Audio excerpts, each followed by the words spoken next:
In an age when defying the crown could cost your life, one woman dared to show mercy.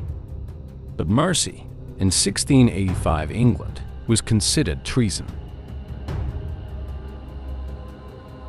The year was 1685.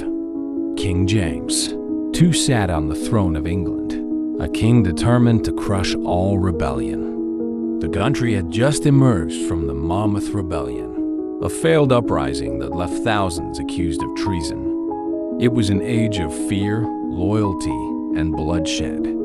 And in the quiet town of Winchester lived a woman named Alice Lisle, 68 years old, widowed and respected by all who knew her.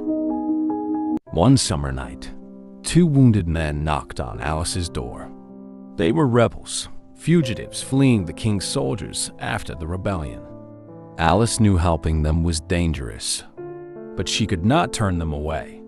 She gave them food, shelter, and a place to rest, an act of kindness that would soon seal her fate.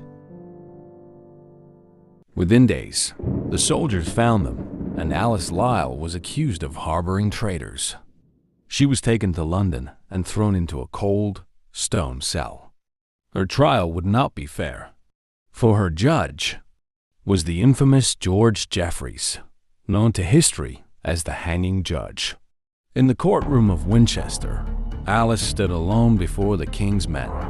She denied any intent to betray the crown. She only gave shelter out of pity. But Judge Jeffreys had already made up his mind. His voice thundered through the hall as he called her guilty before the jury even spoke. The verdict was death by beheading. On September 2nd, 1685, Alice Lisle walked to the scaffold at Winchester. She wore a simple black gown and carried no fear in her eyes. Witnesses said her voice was calm, her final words full of forgiveness. In a world ruled by cruelty, she showed grace. Alice Lisle's execution was the last beheading ever carried out under a royal warrant in England.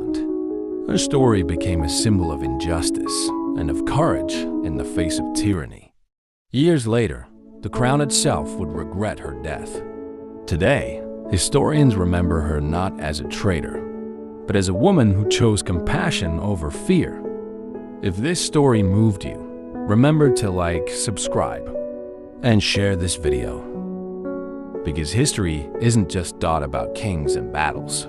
It's about courage, mercy, and the forgotten hearts who stood against power.